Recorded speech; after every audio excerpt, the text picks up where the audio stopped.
यह कहानी है एक ऐसे आदमी की जो जेल के अंदर पूरी जिंदगी के लिए फंस जाता है। अब उसे इस जेल में अपनी बाकी की पूरी जिंदगी बितानी थी, लेकिन जब उसे पता चलता है कि उसकी बेटी की जान कुछ ही दिनों के लिए है, तो वो यहाँ से किसी भी कीमत भागने का फैसला करता है। लेकिन उसे क्या पता था कि उसका ये फैसला एक सपने में बदलने वाला है। तो कहानी की शुरुआत में हमें एक आदमी फ्रैंक दिखाया जाता है जो एक बुक पढ़ रहा था। उसके चेहरे से साफ पता चल रहा था कि वो यहाँ खुश नहीं है। दरअसल उसे इस जेल में अपनी पूरी जिंदगी बितानी थी और ऐसा वो हरगिज नहीं चाहता था। वो अपनी आधी जिंदगी यहाँ बिता चुका है और अब वो बाकी की जिंदगी अपनी बेटी के साथ गुजारना चाहता है। इधर हमें कुछ कैदी दिखाई देते हैं जो एक लॉन्ड्री रूम में नाली का ढक्कन खोद रहे थे। वो जैसे तैसे करके उस नाली का ढक्कन तोड़ देते हैं, जिससे वहाँ एक बड़ी सी सुरंग बन जाती है। वो सब एक एक करके उस सुरंग से बाहर भाग निकलते हैं। आखिर में ब्रोडी नाम का कैदी वहाँ फ्रैंक के आने का इंतजार करता है, लेकिन काफी देर तक इंतजार करने के बाद भी उसे वहाँ फ्रैंक का नामो निशान तक नहीं मिला। इसलिए वो मजबूरन उसे अकेला छोड़कर उस सुरंग में कूद जाता है। लेकिन जल्दी में ब्रोडी अपनी टोपी वहीं भूल जाता है। लेकिन तभी मौके पर फ्रैंक वहां पहुंच जाता है। वो पहुंचते ही ब्रोडी की टोपी उठाकर वहां से नीचे कूद जाता है। इसके बाद हमें फ्लैशबैक का सीन दिखाया जाता है जहां हम फ्रैंक को देखते हैं जो एक धोबी था। उसका काम इस जेल में मौजूद सब कैदियों के मैले कुचैले कपड़े धोने का था। वो हर रोज की तरह कैदियों के कपड़े धो धो कर थक चुका था। उसे इस जेल में अपनी पूरी जिंदगी बितानी थी, इसलिए अब मजबूरन वो इस काम को कर रहा था। उसे पता था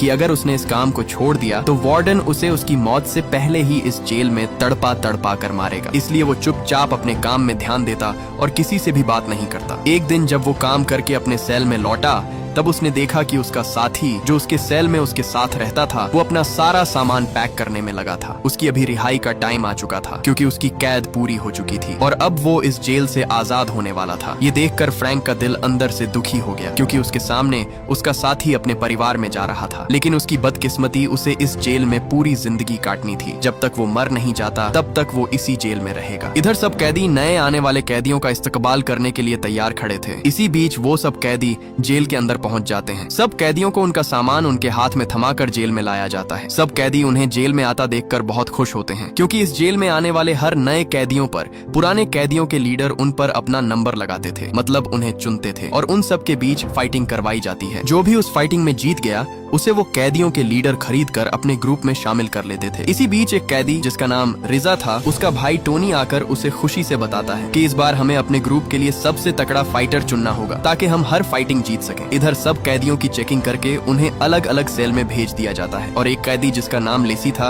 उसे फ्रैंक के सेल में भेजा जाता है। उस सेल के अंदर आते ही लेसी को सिर्फ और सिर्फ बुक पढ़ने की जगह और सोने के लिए 2 चारपाइयां दिखाई देती हैं। इसके बाद रात होने पर सब कैदियों को अपने अपने सेल के अंदर जाने के लिए कहा जाता है। लेकिन उसी रात फ्रैंक के लिए एक गार्ड लेटर लेकर आता है। जब फ्रैंक उस लेटर को खोल कर पढ़ता है तो उसके अंदर लिखा था कि फ्रैंक के कई साल घर न आने पर उसकी बेटी ने अपनी जान लेने की कोशिश की है और अब वो हॉस्पिटल में एडमिट है और उसकी हालत बहुत सीरियस है। यहाँ तक कि डॉक्टर ने भी उसे जवाब दे दिया है कि अगर कुछ दिनों तक उसका दिमाग शांत न हुआ तो उसकी जान जा सकती है। ये सुनकर फ्रैंक के पैरों तले जमीन ही खिसक जाती है क्योंकि उसकी बेटी ही उसका सब कुछ थी और अब उसकी बेटी की जान खतरे में है। इसलिए वह अंदर ही अंदर सोचने लगता है कि चाहे कुछ भी हो जाए वह हर हाल में अपनी बेटी से मिलकर ही रहेगा। फ्रैंक अपने दिल के सुकून के लिए सीधे एक चर्च में आता है, लेकिन वहाँ चर्च बंद था। एक गार्ड आकर उसे बताता है कि अभी टाइम खत्म हो चुका है, अब तुम सुबह ही आना। इसलिए वह वापस जाने लगता है, लेकिन वहाँ वह गार्ड फ्रैंक के चेहरे पर दुख देखकर उस चर्च का दरवाजा खोल देता है। चर्च के एक कोने में फ्रैंक उस लेटर को देखकर फूट फूट कर रोने लगता है क्योंकि जिसकी वजह से वह इस जेल में अपनी कैद काट रहा था उसी की जान अब दांव पर लगी हुई है। अगली सुबह जब फ्रैंक मशीन में कपड़े धो रहा था तब उसकी नजर उस मशीन के एयर वेंट पर पड़ी। वहीं उसे ऊपर एक पानी का पाइप भी दिखाई देता है जिससे पानी टपक रहा था। ये देखकर उसे समझ आ जाती है कि हो ना हो ये पाइप इस जेल से बाहर जाता होगा और यहीं से शुरू होती है असली कहानी। उसी रात फ्रैंक अपने साथ वाले सेल के एक कैदी ब्रोडी को उस एयर वेंट के बारे में बताता है कि अगर तुम मेरा साथ दो तो हम मिलकर इस जेल से भाग सकते हैं। फ्रैंक उससे कहता है कि मैं सिर्फ और सिर्फ अपनी बेटी के लिए यहाँ से भागना चाहता हूँ क्योंकि मेरी जान उसी में है। मैं उसे खोना नहीं चाहता और मुझे यकीन है कि मेरे जाते ही वह ठीक हो जाएगी। लेकिन ब्रोडी उसे साफ साफ मना कर देता है कि मैं तुम्हारा साथ नहीं दूंगा। उसे पता था कि अगर वह यहाँ से भाग भी गए तो आगे आता हुआ नदी का पानी उन्हें डूबा कर मार देगा। दरअसल ब्रोडी को इस जेल का चप्पा चप्पा पता था, लेकिन ब्रोडी उसका साथ देने से मना कर देता है। इसलिए जब फ्रैंक उसे वह लेटर दिखाता है तब वह आगे से उसका साथ देने के लिए तैयार हो जाता है। ब्रोडी उससे कहता है कि तुम्हें यहाँ से भागने के लिए एक कैदी लेनी जो बॉक्सर है उसकी जरूरत होगी। वो इस जेल का सबसे खतरनाक कैदी है, वो अगर चाहे तो हमारी कुछ मदद कर सकता है। है। इसलिए उसी दिन फ्रैंक सीधे लेनी के पास आता है, जो बहुत गुस्से में था। दरअसल उसकी कुछ ही दिन बाद रिहाई होने वाली थी, लेकिन एक कैदी को पीटने पर उसकी सजा और बढ़ा दी जाती है, जिसकी वजह से वह बहुत तपा हुआ था। फ्रैंक उसे यहाँ से भागने का अपना सारा प्लान बता देता है, जिसे सुनकर लेनी उसे हाँ बोल देता है, क्योंकि लेनी के पास भी यह मौका था वार्डन से बदला लेने का। और यहाँ अब ये 3 साथी हो चुके थे, इसलिए वो तीनों अपना अगला प्लान बनाने लगते हैं। वो तीनों बैठकर डोमिनो गेम खेल रहे थे, लेकिन किसी को क्या पता कि वो गेम खेलने के बहाने यहाँ से भागने का प्लान बना रहे हैं। यहाँ फ्रैंक उन्हें बताता है कि अगर हम लॉन्ड्री वाले कमरे से भागेंगे तो सबको पता चल जाएगा और हम पकड़े जाएंगे। और तो और उस जगह से पानी गुजरता है, वह रास्ता भी बहुत छोटा है, हम चाहकर भी वहाँ से नहीं भाग सकते, इसलिए हमें किसी दूसरे रास्ते से लॉन्ड्री रूम तक पहुँचना होगा। फ्रैंक उनसे कहता है कि मैं जब उस दिन चर्च में था तब मुझे वहाँ एक दीवार मिली जो लकड़ से बनी हुई थी, और अब वह पुरानी होने की वजह से कमजोर पड़ चुकी है। हम उस दीवार को तोड़कर आसानी से सीवर तक पहुँच सकते हैं। लेकिन लेनी उससे कहता है कि अगर हम गार्ड के सामने से उस चर्च के अंदर गए तो उसे हम पर शक हो सकता है। लेकिन फ्रैंक भी कोई आम कैदी नहीं था, वह अपनी आधी जिंदगी इस जेल में बिता चुका था। अब वह एक शातिर कैदी बन गया था। उसे यहाँ इस जेल में कब क्या करना है ये सब वह सीख चुका था। और तभी वह एक पाउच लेनी को देता है। लेनी उस पाउच को जैसे ही खोलता है तो उसके अंदर गंदम का आटा था, जिस पर उस चर्च की चाबी का छापा लगा हुआ था, जो उस दिन फ्रैंक ने चालाकी से आटा लेकर उस चाबी को आटे पर छाप लिया था, जिसे देखकर लेनी के होश ही उड़ जाते हैं, क्योंकि वो दोनों खुद को बड़ा चालाक समझ रहे थे। लेकिन फ्रैंक उनसे भी 2 कदम आगे निकला। फ्रैंक उनसे कहता है कि हम उस मशीन के एयर वेंट को काटेंगे कैसे,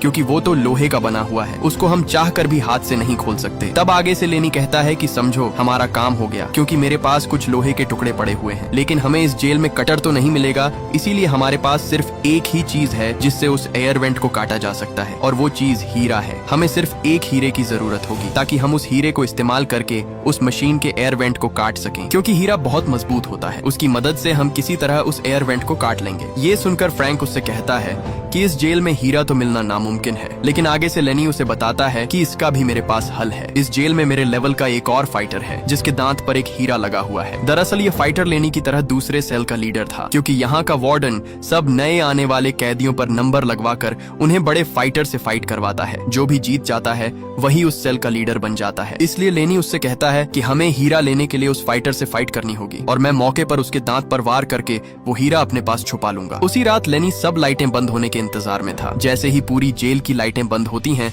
लेनी जल्दी से अपने सेल का एक लोहा तोड़ता है और दूसरा लोहा एक फ्रेम से। लेनी ने उन दोनों लोहे को आपस में जोड़कर एक रॉड तैयार कर लिया, जिससे वह अब उस एयर वेंट को काटने वाला था। लेकिन अभी भी उसे उसी हीरे की जरूरत थी जिससे वह उस एयर वेंट को काट सके। दूसरी तरफ फ्रैंक सीधा उस फाइटर, जिसका नाम टोटन था, के सेल में जाकर उसे लेनी से फाइट के लिए चैलेंज कर देता है। अब तीनों साथी अपना प्लान बनाकर तैयार हो चुके थे। ब्रोडी उन्हें उन डोमिनो टाइल्स से एक मैप बनाकर वह रास्ता समझा देता है जिस रास्ते से वो भागने वाले थे। उनका रास्ता मशीन के एयर वेंट से निकलकर सीधे सीवर तक जाता था। उसके थोड़े ही आगे एक नदी आने वाली थी। नदी पार करने के बाद उनकी आखिरी मंजिल ट्रेन की पटरियां थीं, जो उन्हें इस जेल से आजाद करने वाली थीं। ब्रोडी उन्हें आखिरी बात बताता है कि सुबह 5 बजने से पहले अगर हमने उस ट्रेन की पटरियों को पार न किया तो हम सब जान से मारे जाएंगे, क्योंकि उन पटरियों पर 5 होने के तुरंत बाद पूरे 630 वॉट का करंट छोड़ दिया जाता है, जहां से बचना नामुमकिन है। लेकिन उनके पास कोई और रास्ता भी नहीं था, इसलिए वो वहीं से भागने का फैसला करते हैं। वो तीनों अपना भागने का रास्ता समझकर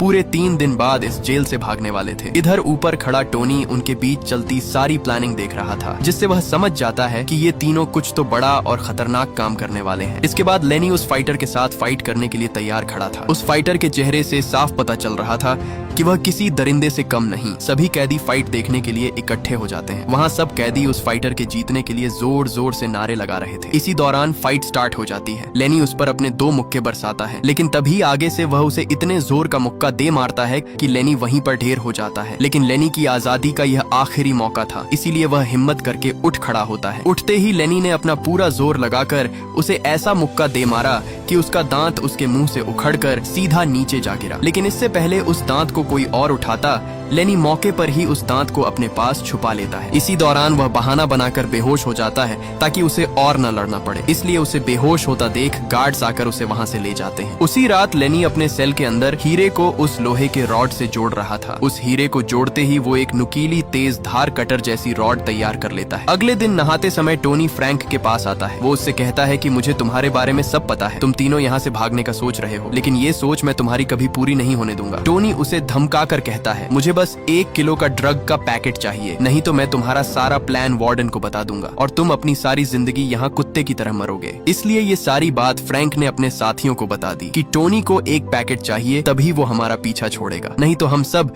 हमेशा के लिए यहाँ कैद हो जाएंगे। वो उसे मारकर अपने रास्ते से हटा भी नहीं सकते थे, क्योंकि टोनी इस जेल में सबसे खतरनाक कैदी रिजा का भाई था। उसके होते हुए उसे कोई भी हाथ नहीं लगा सकता। उन्हें पता था कि अगर उन्होंने उसे मार दिया तो रिजा उनके टुकड़े टुकड़े कर देगा। इसलिए ना चाहते हुए भी फ्रैंक उन दोनों से कहता है कि हमारे पास टाइम बहुत कम है, हमें इस जेल के अंदर एक कैदी विव बटिस्टा की मदद लेनी होगी। वही एक ऐसा कैदी है जो हमारी मदद कर सकता है। दरअसल विव बटिस्टा इस जेल में वार्डन के साथ मिलकर सबको ड्रग बेचा करता है, लेकिन इस ड्रग की कीमत बहुत ज्यादा होती है जो आम कैदी नहीं ले सकता है। इसलिए टोनी उन्हें इस्तेमाल करके उनसे ड्रग मांग रहा था। उसी दिन फ्रैंक सीधे बटिस्टा के पास आता है। फ्रैंक उससे कहता है कि अगर तुम इस जेल से भागना चाहते हो तो तुम्हें हमारी मदद करनी होगी। फ्रैंक उससे कहता है कि तुम्हें एक ड्रग का पैकेट टोनी को देना होगा। इसलिए ये सुनकर बटिस्टा मान जाता है, लेकिन बटिस्टा को पता था कि अगर उसने टोनी को ड्रग का पैकेट दे भी दिया तो फिर भी वो उनका भागने का प्लान वार्डन को बता देगा। इसलिए बटिस्टा उसे रास्ते से हटाने के लिए उसके पैकेट में जहर मिलाने का फैसला करता है। बटिस्टा उसी रात उस ड्रग में जहर मिलाकर एक पैकेट तैयार कर लेता है। बटिस्टा बुक देने के बहाने आकर वह पैकेट सीधे फ्रैंक के सेल में फेंक देता है। रात टोनी अपने दोस्त के साथ वह पैकेट लेने के लिए आ जाता है, जिसे देखकर फ्रैंक उस पर गुस्से में होता है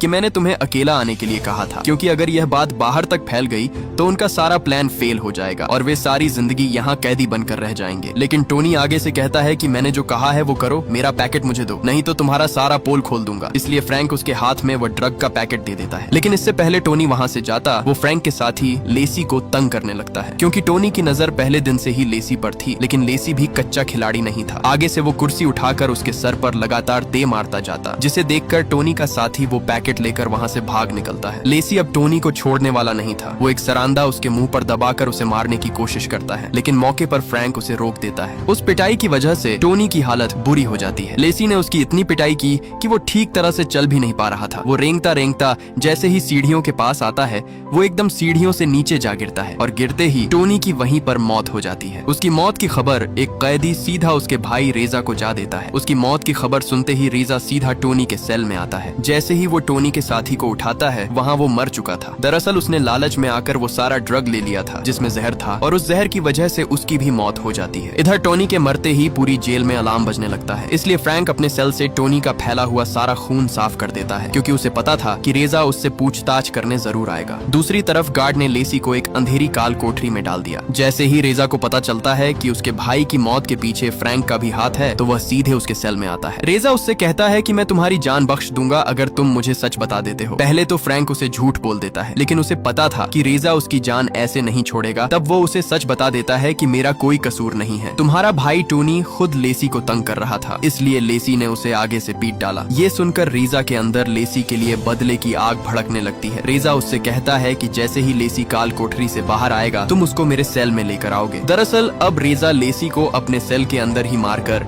अपने भाई का बदला लेने वाला था। इधर सब दोस्त अपने अपने काम में लगे हुए थे। ब्रोडी अंधेरे के लिए कुछ मोमबत्तियां तैयार कर लेता है। यहाँ लेनी जेल से चुराया हुआ एक हथौड़ा और पेचकस निकाल लेता है और दोनों उन चीजों को कपड़े के अंदर लपेटकर छुपा देते हैं। जैसे ही बटिस्टा सबके कपड़े लेने के लिए आता है, वो दोनों चालाकी से उन कपड़ों को उस टोकरी में डाल देते हैं जिनमें उनके काम के हथियार थे, क्योंकि यह टोकरी बटिस्टा सीधे ऊपर लेकर जाने वाला था। बटिस्टा उन कपड़ों को लेकर नीचे लॉन्ड्री रूम में फेंक देता है, क्योंकि फ्रैंक के अलावा कोई भी कैदी लॉन्ड्री रूम में नहीं आ सकता था। वो कपड़े सीधा फ्रैंक की टोकरी में आ गिरते हैं। उन कपड़ों को लेकर फ्रैंक लॉन्ड्री रूम में छुपा देता है, क्योंकि आज रात ये सब यहाँ से भागने वाले थे और ये सब सामान उनके काम आने वाला है। फ्रैंक जैसे ही सब सामान छुपाकर ऊपर आता है, तब पीछे से एक गार्ड उसे अपने पास बुलाता है। ये सुनकर उसके रोंगटे खड़े हो जाते हैं, क्योंकि अब उसे लगा कि उसका ये प्लान फेल होने वाला है। लेकिन जब वो गार्ड के पास आता है तो वो उससे कहता है कि तुमसे मिलने के लिए कोई आया हुआ है। दरअसल उसकी बीवी उससे मिलने के लिए आई हुई थी। उसकी बीवी उसे बताती है कि हमारी बेटी अब हमारे बीच नहीं रही, क्योंकि कल रात वह हॉस्पिटल में ही अपना दम तोड़ चुकी है। ये सुनकर फ्रैंक के पैरों तले जमीन ही खिसक जाती है, क्योंकि वह जिसके लिए यहाँ से भागना चाह रहा था वह अब इस दुनिया में नहीं रही। इसलिए अब वह इसी जेल में अपनी जिंदगी काटने का फैसला करता है। उसी दिन लेसी को काल कोठरी से निकाल दिया जाता है। लेसी सीधे अपने सेल में आता है। आते ही फ्रैंक उसे बताता है कि रीजा ने मुझे तुम्हें उसके सेल में लेकर आने के लिए कहा क्योंकि वह तुमसे अपना बदला लेने वाला है। फ्रैंक उसे अपनी बेटी की फोटो देकर कहता है कि चर्च के एक कमरे में होल होगा, वहाँ बटिस्टा और लेनी तुम्हारा इंतजार कर रहे होंगे। दरअसल फ्रैंक ये इसलिए कहता है क्योंकि अब उसका इस जेल से भागने का कोई फायदा नहीं था,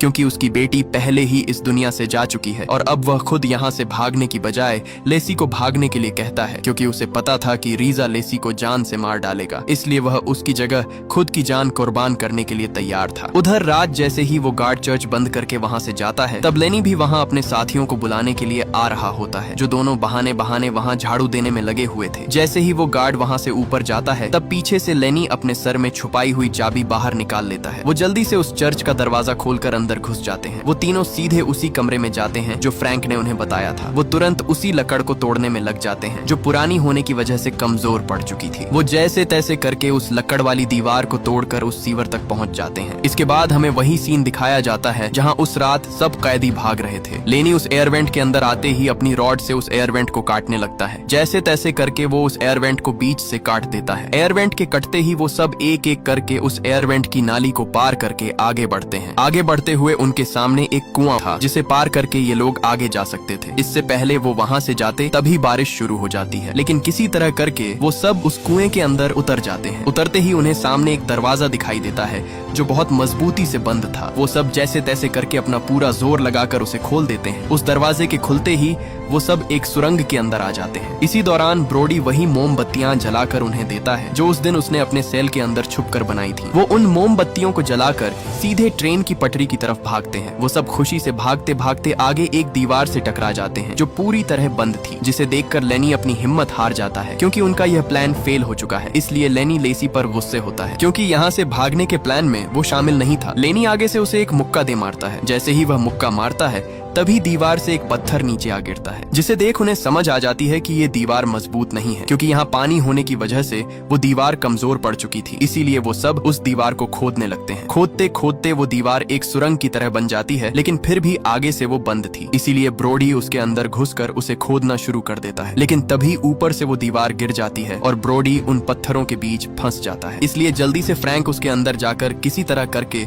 उसके ऊपर से सब पत्थर हटाकर उसे बाहर निकाल लेता है, लेकिन ब्रोडी पूरी तरह बेहोश हो चुका था। वो उसे उठाकर वहाँ से आगे की तरफ बढ़ते हैं। कुछ ही आगे आने पर उन्हें सामने एक बड़ा गेट मिलता है जो मजबूती से बंद हुआ पड़ा था, जिसे वो चाबियों के बगैर नहीं खोल सकते थे। इसी दौरान फ्रैंक को साइड पर एक दरवाजा मिलता है जो खुशकिस्मती से खुला हुआ था। वो जैसे ही उस दरवाजे से बाहर आते हैं, वहाँ उनके सामने ट्रेन की पटरी थी, लेकिन चलते चलते उन्हें एहसास हुआ कि ब्रोडी की सांस नहीं चल रही। जब उन्होंने उसे देखा तब ब्रोडी वहाँ अपना दम तोड़ चुका था, इसलिए ना चाहते हुए भी वो उसे वहाँ अकेला छोड़कर चले जाते हैं। अब उनके पास सिर्फ एक ही घंटा बाकी बचा था, क्योंकि 5 बजते ही उस ट्रेन की पटरी पर करंट छोड़ दिया जाना था। इसलिए वो तेजी से भागते हैं और भागते भागते वो आगे उसी नदी में जा गिरते हैं जिसके बारे में ब्रोडी ने फ्रैंक को बताया था। अब इससे पहले वो उस नदी में डूब कर मारे जाते, वो किसी तरह करके अपनी जान बचाकर उस नदी से बाहर एक किनारे पर आ जाते हैं। जैसे ही वो किनारे के दूसरी तरफ आते हैं, वहाँ उनके सामने वो ट्रेन की पटरी थी, इसलिए वो बिना वक्त बर्बाद किए आगे की तरफ बढ़ते हैं। वो सब आगे बढ़ ही रहे थे, तभी पीछे से बटिस्टा का पैर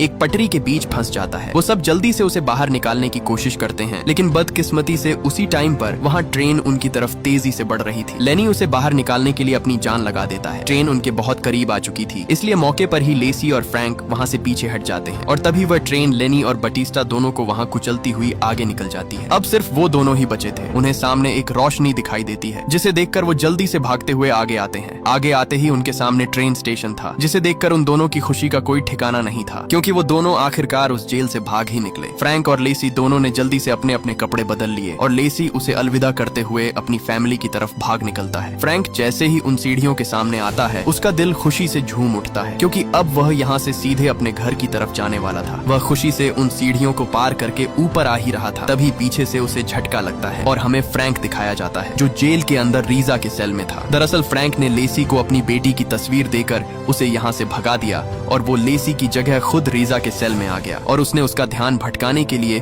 उसे अपने साथ बातों में लगा लिया ताकि लेसी और उसके बाकी साथियों को यहाँ से भागने का समय मिल सके और वे इस जेल से भागकर अपनी मंजिल तक पहुँच सके। दरअसल जो झटका उसे लगा था वह रीजा ने उसे चाकू घोंपा था, क्योंकि रीजा को पता चल चुका था कि वह अपने दोस्तों को भगाने के लिए उसे रोक रहा था। जैसे ही रीजा ने उसे चाकू मारा वह सीधे नीचे जा गिरता है। मतलब हमने जो 5 साथियों को भागता हुआ देखा वह सब झूठ था, क्योंकि फ्रैंक यहाँ से भागा ही नहीं था। वह इतने सालों इस जेल में सिर्फ और सिर्फ अपनी बेटी से मिलने के लिए भागने का सोच ही रहा था। वह अपने दोस्तों के साथ जो भागा था वह उसका एक सपना था, क्योंकि वह सपने में ही अपने दोस्तों के साथ इस जेल से भाग रहा था। और जब उसे पता चला कि उसकी बेटी अब इस दुनिया में नहीं रही तो वह अंदर से पूरी तरह टूट गया। इसलिए उसने खुद भागने की बजाय लेसी को यहाँ से भागने के लिए कहा था। इसके बाद हमें वही सीन दिखाया जाता है जो कहानी की शुरुआत में हमने देखा था, जहाँ सब दोस्त उस जगह की खुदाई कर रहे होते हैं। इसी दौरान वहाँ लेसी पहुँच जाता है, जिसे देखकर ब्रोडी उसे मारने ही वाला था। तभी उसने वह तस्वीर दिखाई जो उसे फ्रैंक ने अपनी बेटी की दी थी। इसलिए ब्रोडी समझ जाता है कि फ्रैंक ने अपनी जगह उसे भागने के लिए भेजा है। इसलिए वे सब एक एक करके उस सुरंग के अंदर कूद जाते हैं और जल्दी में ब्रोडी की टोपी वहीं रह जाती है। लेकिन तभी पीछे से फ्रैंक भी आकर ब्रोडी की गिरी हुई टोपी उठाकर नीचे कूद जाता है। यहाँ हमें पता चलता है कि जो टोपी फ्रैंक ने उठाई थी वह दरअसल ब्रोडी ने खुद पहले ही उठा ली थी। मतलब ये सब उसके दिमाग में चल रहा सपना था, क्योंकि उसके बाकी 4 साथी पहले ही भाग चुके थे। इसके बाद हम फ्रैंक को देखते हैं जो अपनी जिंदगी की आखिरी सांसें ले रहा था। वह अभी भी अपने दिमाग में अपनी बेटी की झलक देख रहा था। उसकी बेटी उसे एक नदी के किनारे खड़ी दिखाई देती है। जैसे ही वह अपने पिता को देखती है तो वह भागकर सीधा उसके गले लग जाती है। कहानी के आखिर में हमें दिखाया जाता है कि जहाँ जेल में उसे गार्ड उठाने की कोशिश कर रहे थे, वह अपने सपने में अपनी बेटी को देखते ही वहीं पर दम तोड़ देता है। उसके बाकी 4 साथी यहाँ से भाग निकलते हैं, लेकिन फ्रैंक बेचारे का इस जेल से भागने का सपना सिर्फ सपना ही रह जाता है और सपने के साथ साथ वह अपनी जिंदगी से भी हाथ धो बैठता है और ये मूवी यहीं पर एंड हो जाती है।